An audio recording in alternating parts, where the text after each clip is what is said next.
Alright, so I'm going to give my thoughts on the trailer, the new trailer for Superman, My Adventures with Superman. Not a lot to really talk about, other than we kind of get now what the general story is, which, in fairness, is something we kind of already expected. This has been one of my most anticipated animated shows because, first and foremost, it's a new Superman show. Like, we haven't had a Superman show since the 90s. We really haven't had a new Superman cartoon since the 90s. I mean, yeah, he's been but you could argue, but he's been showing up in other DC cartoons. Yeah, but Superman's never had his own solo cartoon, you know what I mean? Like, there hasn't been a solo Superman cartoon in what feels like forever. It really does feel like it's a nice breath of fresh air. And for the most part, a lot of people are excited. Like, I looked online, a lot of people are excited just for the fact that we're getting a new Superman cartoon. No disrespect to the Batman cartoons, but there are a shit ton. It's about time we had a little change of pace. So, My Adventures with Superman is basically, what we find out is that this is Superman Year 1. That's essentially what, not the Frank Miller comic. Oh god, no. Not the god-awful Frank Miller comic. It is basically a Superman who's still finding himself. It's still a Clark Kent who is finding himself and is essentially trying to learn about what he is and where his place is. I don't know if he has Ma and Pa Kent with him. I don't know if that's a thing yet. I hope they haven't. It's not like a New 52 thing where it's like, oh, I couldn't save my parents and they both died. I'm like, no, don't do that. We don't need any more New 52 stuff. Thank you. Just move along. That's all we need. And essentially, it looks like a young adult comedy series, which, if you guys watch Superman and Lois reruns as a kid, then that's nothing new to you. I really do like the designs for Lois and Jimmy. The word got away from me. The name got away from me. Lois and Jimmy, even though, yes, we could make all the... I think we've done enough, right? We've done enough with the Owl House jokes of saying they look like Luz and Gus. I think we've all agreed that that's what they look like. Like, we're done with the jokes. They really have good character designs. It's going to be very much like... This cartoon really gives me a lot of Lois and Clark vibes. That's what I really like about it, is that it's giving me a lot of Lois and Clark vibes, and has a lot of heart to it. And we got some villains. It does look like we were getting Intergang, or what I assume is Intergang, as one of the main villains of the first season.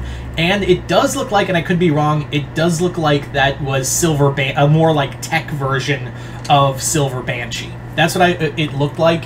It looked like a tech version of Silver Banshee, because I saw the silver costume, and she was screeching. I mean, obviously, that's Silver Banshee, but it could be anybody, but it does look like Silver Banshee. We don't see Lex, although I do imagine we're going to see him in here.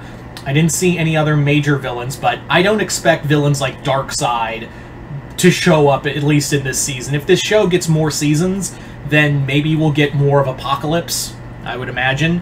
But I don't see that happening anytime soon. What I do see happening is, like, this is kind of like a Spectacular Spider-Man thing, where we're getting the villains as Superman grows. So, some villains I'd like to see. I'd love to see Parasite, love to see Livewire. I would love to see the Atomic Skull. I think the Atomic Skull would be a lot of fun in here. Bizarro, well, maybe save Bizarro for Season 2. I have this sneaking suspicion, and this is just my tinfoil hat moment. I have nothing to back this, so just kind of follow me on this. I think they're gonna build up Lex Luthor and not use him until, like, Season 2 if we get one. Just kind of tease him in the background, because it doesn't look like Lex is going to be, like, a main focus yet. But maybe have Lex be a bigger threat in Season 2, and that's how we get, like, other major villains through him. So maybe that's how we get, like, Metallo or Bizarro, like in the original 90s cartoon. And again, I don't think we'll get, like, maybe we'll get, like, Brainiac as, like, the season finale villain, or someone else. It's hard to say. Could we even get Mxyzptlk? I think it's possible. I do think that's possible. Sadly, he's Gilbert Godfrey is no longer with us, so it's going to be hard to pick who we could get for that voice. I'd say John Mulvaney for some reason. I keep like after his performance for Spider-Ham, I was like, you know, he'd be pretty good as Mxyzptlk. I think that would be a lot. I think he would be a lot of fun. Anyway, so yeah, I'm happy. This is we still gotta wait another month. We still have to wait 30 days for this cartoon. I'm very excited for it. And yeah, it looks like they're like DC and Warner Brothers are really pushing this. And I know David Zaslav is no better than the worms under the dirt, but hey, I'm excited for this, and give credit to Adult Swim and Cartoon Network for really pushing this and Unicorn Warriors Eternal. So you guys tell me in the comments below, what did you guys think of the trailer for My Adventures with Superman? Did you guys like it, hate it? Are you guys excited? And what villains and other characters are you excited to see? I'm kind of hoping we also, if I was to go by supporting characters in here, I would not be shocked if we did get Steve Lombard or Cat Grant, but I'm kind of hoping for Bippo. I'm hoping for Bippo Bobowski, Superman's #1 fan. Like, just have him in here, and he would be a lot. He's always a lot of fun. So I hope we get Bobowski in here.